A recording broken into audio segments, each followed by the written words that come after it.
And as promised हमारे साथ जुड़ गई हैं एक बहुत ही अच्छी सी शख्सियत। मुझे लगा इनसे आपकी मुलाकात ज़रूर करानी चाहिए, पर उससे पहले एक चीज़ बता दूं कि एक बहुत ही बढ़िया सा उम्दा सा, वैसे तो सारे मंदिर अच्छे होते हैं, सारी प्रेयर करने की जगह जो होती हैं जिन्हें इबादतगाह भी लोग कहते हैं या पूजा गृह भी कहते हैं, वो सभी जगह अच्छी होती हैं। लेकिन एक बहुत ही अच्छा सा मंदिर, सुंदर सा मंदिर खुल रहा है हैमिल्टन में, और उसका नाम है युगल कुंज।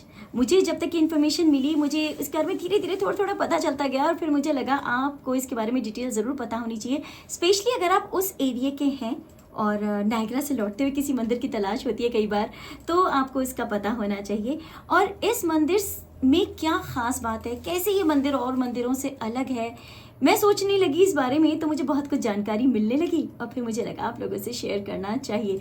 और उसके लिए बहुत ही एक अच्छे आशीर्वाद की तरह हमारे साथ जुड़ी हैं एक शख्सियत जो मंदिर से भी जुड़ी हैं, रादर जिनकी प्रयासों से ये मंदिर इस वक्त यहाँ पर बन भी रहा है। अगर मैं उनके बारे में बताऊं तो उनको सब प्यार से दीदी जी बोलते हैं, और वैसे उनका नाम है सुश्री सिद्धेश्वरी देवी जी। मुझे पता है बहुत सारे लोग उनके बारे में जानते भी होंगे, और ये जो है ये विश्व विख्यात जगत गुरु कृपालू जी महाराज की बहुत ही वरिष्ठ शिष्या भी हैं, और देश विदेश में, वर्ल्ड में, हर जगह ये भ्रमण करती रहती हैं। और उनका जो उद्देश्य मुझे समझ में आया है वो यही है कि जो राधा कृष्ण की भक्ति है उसका प्रचार होता रहे। तो कनाडा हो गया, अमेरिका हो गया, त्रिनिदाद हो गया, सिंगापुर हो गया, मलेशिया, सभी जगह ये भ्रमण कर चुकी हैं। पर भ्रमण is the wrong word, actually प्रचार कर चुकी हैं, और अपनी प्रयास इनके जारी हैं। और उन्हीं प्रयासों के तहत इस वक्त यहाँ पर राधा माधव सोसाइटी के अंतर्गत आप कह सकते हैं इस मंदिर का निर्माण हो रहा है। ये सोसाइटी जो मुझे पता चला 1997 में बनी थी गुरुदेव के आशीर्वाद से, और उसके बाद ये धीरे धीरे इसमें बहुत सारा काम यहाँ पर होता गया। वो क्या होता गया उसके बारे में भी चर्चा करेंगे, पर पहले स्वागत कर लेते हैं दीदी जी का। दीदी ji welcome. Thank you so much. Radhe Radhe. Radhe Radhe. अच्छा, पहले तो मुझे ये बताएं, मैं आपके बारे में देख रही थी कि आपने यॉर्क यूनिवर्सिटी से अपनी डिग्री ली है लिंग्विस्टिक्स में, एंड उसके बाद आप बस इसी में लग गई, स्पिरिचुअलिटी में और राधा माधव की सेवा में। तो कैसे जीविका से आप जीवन पे आपने फोकस किया अपने? मेरा ये सफ़र जो है बहुत कम आयु में शुरू हुआ था स्वाति। मैं जब भारत में ही थी, तो जब बचपन में ही 8 साल की शायद आयु में मुझे ये दिमाग में आया, मन में आता था कि मृत्यु के बाद क्या होता है। अच्छा। और क्या हमारा अस्तित्व मिट जाता है जब हम मर जाते हैं। तो वो फिर उस विचार ने मुझे अंतर्मुखी बना दिया। I became very introspective. और इसी प्रश्न के उत्तर में फिर मैं कई साल रही, और तो मैं फिर कुछ भी ऑर्डिनरली कर नहीं पाई अंदर से, कि जैसे बहुत मौज मस्ती करो और केवल ऐसे ही जियो। आप उसका उत्तर ढूंढती रही? बिल्कुल उत्तर ढूंढती रही जी। और वो फिर कुछ साल बाद हमारे गुरुदेव से मिला। अब फिर अच्छा तो उत्तर मिल गया। ऐसे थे जी। हाँ। उत्तर मिल गया। चले, ये अच्छा हुआ। मेरे ख्याल से वैसे ये जो प्रश्न है बहुत लोगों के जहन में या दिमाग में होता है, बस कुछ लोग भागते इतना रहते हैं, नून तेल लकड़ी की हम कहते हैं जद्दोजहद में, कि वो प्रश्न कई बार सरफेस तक नहीं आ पाता। सही बात है। और कई बार हम उसको इतने इम्पोर्टेंस नहीं दे पाते। बस हाँ, यही बात है। बाकी बहुत लोगों के मन में ये प्रश्न आता है और आना चाहिए। एक्चुअली मैं सुनते हुए यही सोची थी कि मैं कितनी बार इस बारे में सोच चुकी हूँ, फिर हम सोचते हैं चलो हटो परे, आगे चलते हैं जीवन में। पर this is what I guess you just mention, संस्कार, कि कुछ होते हैं और कुछ बनते चले जाते हैं। और हम ऐसा नहीं था कि मुझे बहुत अच्छा लगता था ये सब सोचना, भगवान के ऊपर गुस्सा भी होते थे कि ये विचार क्यों आते हैं मेरे अंदर। हाँ। तो लेकिन कुछ चीजें बनी होती हैं। हम बहुत शुक्रगुजार हैं, बहुत ही भगवान की मैं धन्यवाद बोलती हूँ कि आपने वो विचार मेरे मन में डाले ऐसी यंग एज में। हाँ। और मैं उन विचारों से परे हो ही नहीं पाई। चलिए, और फिर आपने मुझे वैसे ये भी बताया कि इसमें कौन सा ऐसा मोमेंट था जब आप इस दिशा में फाइनली वहाँ से एक नॉर्मल, जैसे हम लोग सब जी रहे होते हैं सांसारिक, उसमें इस दिशा में चले गए? बाकी सब तो नॉर्मल ही चल रहा था, पढ़ाई, फिर हाई स्कूल में, यूनिवर्सिटी में डिग्री ले ली, लेकिन संतोष नहीं था। फिर भगवान से प्रार्थना की कि किसी गुरु को हमारे जीवन में भेज दीजिए, और ऐसे गुरु जो सर्वोत्तम गुरु हों इस युग के, इस जमाने के। तो तब जब हमारे गुरुदेव हमारे जीवन में आए, यानी उनके प्रवचन हमने सुने, तो फिर वो एकदम से जीवन बदला, क्योंकि सब प्रश्नों के उत्तर मिल गए। तभी वो कहते हैं ना, बिनु सत्संग विवेक न होई। हाँ, और साथ में गुरु की कृपा भी जरूरी हो जाती है। अच्छा, युगल कुंज पे आते हैं, तो ये जो हैमिल्टन में मंदिर बन रहा है, ये अभी तक अटलांटा में था, मैंने जो सुना जी। तो ये युगल कुंज नाम इसका कैसे सोचा आपने? क्योंकि नाम बहुत इंपॉर्टेंट होता है, हम जब सोच के रखते हैं, बच्चों का भी। तो युगल कुंज कैसे सोचा? युगल कुंज मुझे बहुत खुशी हो रही बताने में कि ये जगत गुरु उत्तम श्री कृपालु जी महाराज, हमारे गुरुदेव ने ये नाम दिया था। अच्छा। 10 साल पहले जब वहाँ पे उद्घाटन किया था युगल कुंज का, श्री महाराज जी गोलोक चले गए थे 2013 में। तो 2013 में ही कुछ हफ्ते पहले ही हमने उसका नाम पूछा था, क्योंकि अभी बना नहीं था। अच्छा। तो उन्होंने बताया इसका नाम रख दो युगल कुंज। वहाँ पे 16 एकड़ है, काफी हरियाली है। तो युगल यानी 2, राधा कृष्ण दोनों का कुंज, जहाँ पे वो विहार करते हैं, उनका गार्डन, फ्लावरी गार्डन। हाँ, अरे वाह, ये तो मैंने इसको अगर विच्छेद करके सोचती तो समझ में आ भी जाता सी। जी, युगल कुंज तो ये हैमिल्टन में खुल रहा है। और हैमिल्टन में मैं जगह पूछना चाहूँगी, किस जगह खुल रहा है, या इसकी कोई वेबसाइट हमें पता हो, वो मैं पूछूंगी आपसे ज़रूर। लेकिन उससे पहले एक और सवाल की तरफ चलती हूँ कि कनाडा में क्या सोच के आपने सोचा कि यहाँ पे कनाडा में भी एक खोला जाए, क्योंकि अटलांटा में तो है ही, तो आपको लगा यहाँ भी ज़रूरत है? कनाडा में तो बहुत सालों से प्रचार चल रहा था। हाँ। क्योंकि जब भारत छोड़ा तो कनाडा ही आए, टोरंटो ही आए। जी, आपकी पढ़ाई भी वहीं की है। तो फिर बहुत सालों से प्रचार चल रहा है, लेकिन उस समय गुरुदेव की अनुमति नहीं थी, उनकी आज्ञा नहीं थी कोई आश्रम बनाने की। लेकिन फिर जब अब कई साल बीत गए, तो अब हमने खोजा टोरंटो में ही, ये जगह देखी, वो जगह देखी, कुछ मिला नहीं, तो हैमिल्टन में ही प्रभु की इच्छा यही थी, गुरुदेव की इच्छा यही थी कि हैमिल्टन में बनाओ। तो दैट रिमाइंड्स मी एक और सवाल कि आप इतनी जगह देश विदेश गए हैं प्रचार के लिए, आपको यहाँ की पब्लिक में पोटेंशियल इस रेफरेंस में कैसा दिखता है औरों से अलग, टोरंटो की पब्लिक में? टोरंटो में लोग बहुत अच्छे हैं और जिज्ञासु हैं जी, और यहाँ पे मैं समझती हूँ भोले भाले लोग हैं। आय है, मुझे तो अपने लिए कॉम्प्लीमेंट मिल गया। बिल्कुल, ये सच्चा कॉम्प्लीमेंट है। और उनको ऐसा नहीं है कि भगवान की इच्छा नहीं है, वो बात मान भी जाते हैं। जब वो सुनते हैं कोई चीज़, कोई बात, उनके प्रश्नों का उत्तर मिलता है तो समझ जाते हैं। तो मुझे बहुत ही अच्छा लग रहा है, क्योंकि टोरंटो तो मेरा खुद का घर, my second home, right. After I left India it was Toronto, Scarborough, and then तो वापस घर लौटना भी आपको अच्छा लग रहा होगा। बहुत अच्छा लगता है, वो जो मेमोरीज बनी हुई है यहाँ पर।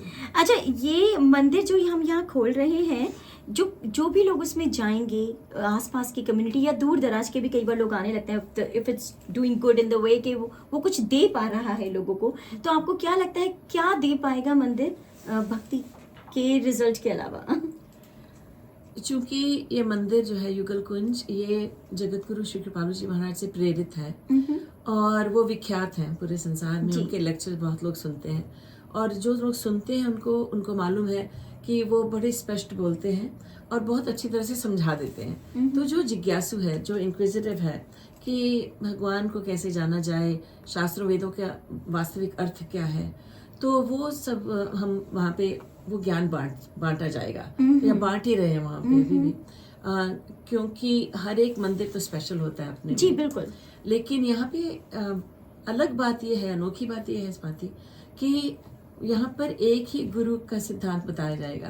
तो यानी जो भी आएगा उसको अच्छी तरह से समझ आ जाएगा कि A to B to C क्रम से उसको समझ में आ जाएगा। अच्छा, क्योंकि अक्सर क्या होता है कि अगर हम मंदिर में कोई वक्ता आते हैं, वो बहुत अच्छा बोलते हैं, तो दूसरे वक्ता आए, उन्होंने थोड़ा अलग बोल दिया, और तीसरे आए, उन्होंने कुछ और बोल दिया, कंफ्यूजन हो जाता है। और ऐसा नहीं कि एक ही सही है बाकी गलत है, वो सब अपने में सही है, लेकिन श्रोता जो होता है वो सुनने वाला वो कंफ्यूज हो जाता है। तो इसलिए हमें एक ही फिलॉसफी चाहिए जो हमें ले जाए, हमें मन की शांति कैसे मिले वो पता चल जाए, हमें काम, क्रोध, लोभ, मोह, मद मत्सर्य, ईर्ष्या, द्वेष, ये सब कम कैसे हो जाए पता चल जाए, या कोई कहे हमें तो भगवान को प्राप्त करना है, वो सब पता चल जाए उसमें। क्योंकि एक वास्तविक गुरु और जगत गुरु, गुरुओं के गुरु की प्रेरणा से बना है और उन्हीं का सिद्धांत बताया जाएगा यहाँ। ओके, तो जैसे कहते हैं कि बहुत सारे रास्ते हो सकते हैं ईश्वर तक के जाने के लिए,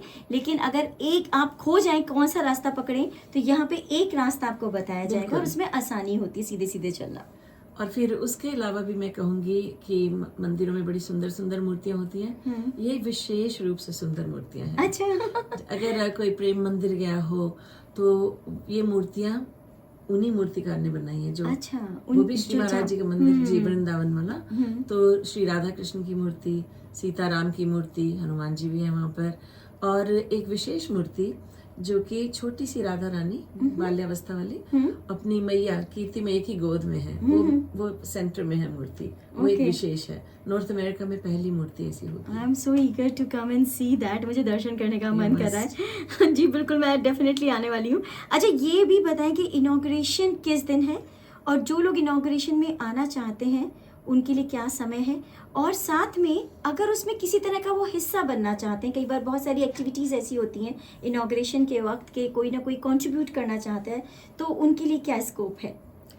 मैं ये कहूँगी कि पहली बात तो 17-18 को 2 दिन है और 19 को हम मंदिर खोल देंगे सबके लिए। अच्छा। और ये भी मैं बताना चाहती हूँ कि मंदिर अभी भी है, यानी हमने एक सिनेगॉग खरीदी है जी, जूश लोगों की, और तो बिल्डिंग तो पहले से है जी, और 36,000 स्क्वायर फीट की है, काफी बड़ी है। तो सत्संग तो बराबर तब से ही चल रहा है, जब से लिया है 2 साल से। जी। लेकिन अब ये है कि पूरी तरह से मंदिर में कन्वर्ट हो रहा है, मूर्तियां लग रही हैं। अभी हमने टेम्परेरी फाइबर ग्लास की मूर्ति लगाई है, जिनको देख के लोग निहाल हो रहे हैं। तो अब जब पत्थर की मूर्ति लगेगी फिर तो अलग ही बात हो जाएगी। तो जो दोनों दिन है, और मैं कहूँगी 17, 18, 19, अच्छा, तो इसमें लोग आए और पूरे दिन भर आए तो बहुत अच्छा है। एक्टिविटीज बहुत हैं, अलग अलग एक्टिविटीज तो हैं। किस तरह के रिचुअल्स या एक्टिविटीज हैं? मेन तो एक प्राण प्रतिष्ठा होती है, वो दूसरे दिन है, यानी 18 को है। और उसके अलावा पालकी यात्रा है, हवन भी होता रहेगा। मूर्ति स्पॉन्सर्स हैं कई लोग, वही मैं वो भी पूछना चाह रही थी कि बहुत सारे लोग किसी न किसी एक्टिविटी के रिचुअल के स्पॉन्सर बनना चाहते हैं, उसके हिस्सा बनना चाहते हैं, तो उसके लिए रूम होगा हमारे पास? बिल्कुल बिल्कुल। कई लोग कर भी रहे हैं अभी भी। उनको लग रहा है कि बहुत हमारे लिए बड़े सौभाग्य की बात है, बिल्कुल बहुत शुभ कार्य है। और तो मूर्ति का स्पॉन्सरशिप है, श्रृंगार का स्पॉन्सरशिप है, तरह तरह का है। हम एक नंबर दे देते हैं जिसपे लोग फोन कर सकते हैं। Please, I would like to have a number as well. जी, ये नंबर है 289 389 5311। So it's 289 389 5311। नोट नहीं कर पाए तो मुझसे भी ले सकते हैं आप, वरना इनकी वेबसाइट है yugalkunj.org। आप उस पे जाएंगे तो नंबर भी मिलेगा, और मेरे ख्याल से ये जो 2-3 दिन का इनॉग्रेशन इवेंट है इसके बारे में भी आपको जानकारी और डिटेल में मिल सकती है। It's called yugalkunj.org, yugalkunj.org। बहुत प्यारा सा कार्ड है, मैं इसके बारे में भी आपसे बात करूंगी, मैं जो हाथ में लिए बैठी हूँ। लेकिन मुझे ये बताया कि इनॉग्रेशन की हमने बात करी, आपने कहा जब मूर्तियां लग जाएंगी, तो मेरे ख्याल से हम प्राण प्रतिष्ठा की बात कर रहे हैं आप जी। तो ये प्राण प्रतिष्ठा मेरे बहुत लोग नहीं जानते हाउ इम्पोर्टेंट, इसकी क्या सिग्निफिकेंस है, कितना जरूरी होता है ये, या पावरफुल होता है रादर। प्राण प्रतिष्ठा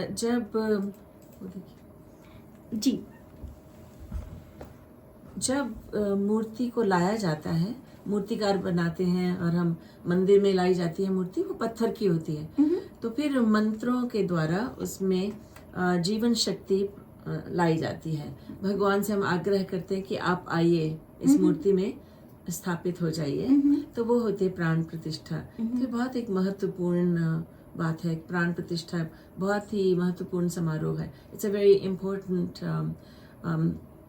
very important to do this pran pratishtha, and after that you don't look at it as a मूर्ति और an idol made of stone, but as भगवान, as God himself. ओके जी, बिल्कुल ये बात सही है, पर बहुत सारे लोगों को इसका प्रोसेस नहीं पता होता, तो मुझे लगा आपसे एक बार जरूर उनकी बात करा दी जाए। अच्छा, ये जो अभी मैंने लाल रंग का इतना प्यारा सा कार्ड हाथ में लिया अबाउट दिस इनॉग्रेशन सेरेमनी, इसके बारे में भी मुझे बताएं, स्पेशल इनवाइट लग रहा है मुझे। बिल्कुल बिल्कुल। ये क्योंकि राधा कृष्ण के, अगर श्री कृष्ण के बारे में सोचे तो मोर, हाँ, see I can see beautiful मोर, 2 पीकॉक बने हैं इसमें जी। ऐसे दिखा दे। हाँ बिल्कुल, यहाँ पे हम देख रहे हैं 2 पीकॉक बने हैं इसमें और ये रेड कलर का है। And I can see it's grand inauguration of Yugal Kunj Radha Krishna temple and community centre ji. तो कार्ड की सुंदरता से मंदिर की सुंदरता पता चलती है, ग्लिम्स आपको मिल जाता है। जी। कहते हैं ना छोटी सी आपको छाया मिल रही है यहाँ पे, और बहुत खूबसूरत ये कार्ड है, अति सुंदर अगर मैं बोलती हूँ। और जैसी मूर्तियाँ शायद अंदर होनी है उन्हीं की यहाँ पे छवि बनाई गई है। अच्छा, ये कार्ड कौन ले सकता है, कैसे ले सकते हैं? ये हम आपके पास छोड़ देंगे जो भी। चलिए ठीक है, ये तो आपके पास आपका ही हो रखूंगी। गया।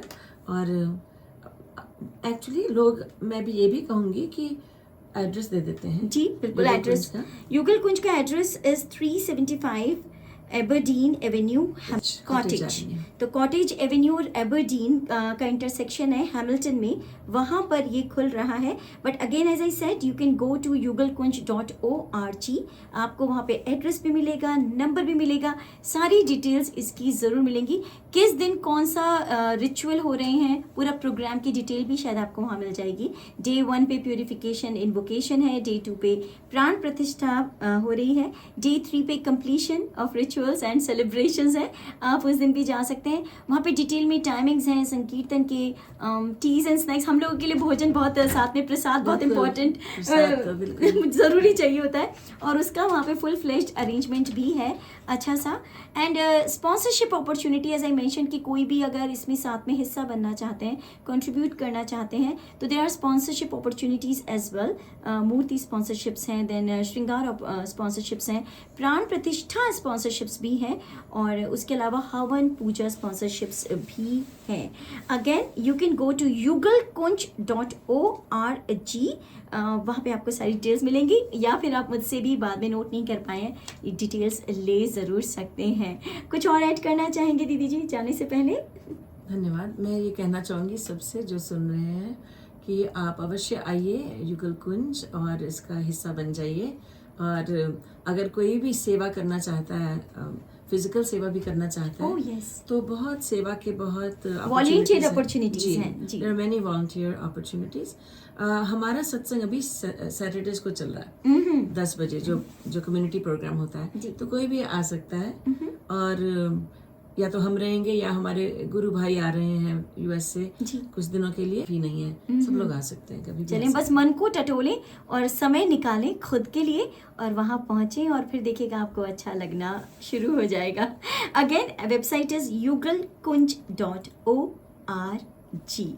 थैंक यू दीदी ji, thank you so much for taking out time for us. मुझे पता है आप बहुत My बिजी pleasure. रहते हैं, घूमते रहते हैं, और देखते हैं मुझे आज कितनी प्रेरणा मिली है, मुझे धीरे धीरे पता चलेगा खुद के साथ। बहुत अच्छा लगा स्वाति, धन्यवाद, बहुत बहुत थैंक यू सो मच। धन्यवाद, थैंक यू। राधे राधे। आप सुन रहे हैं फिल्मी नुक्कड़, स्वाति पायस्विनी, और इस वक्त तो दीदी जी के साथ। फिलहाल आपको लेके चलते हैं आगे प्रोग्राम की तरफ, सुनते रहें क्योंकि आगे है हमारा गेस्ट द सॉन्ग सेगमेंट भी।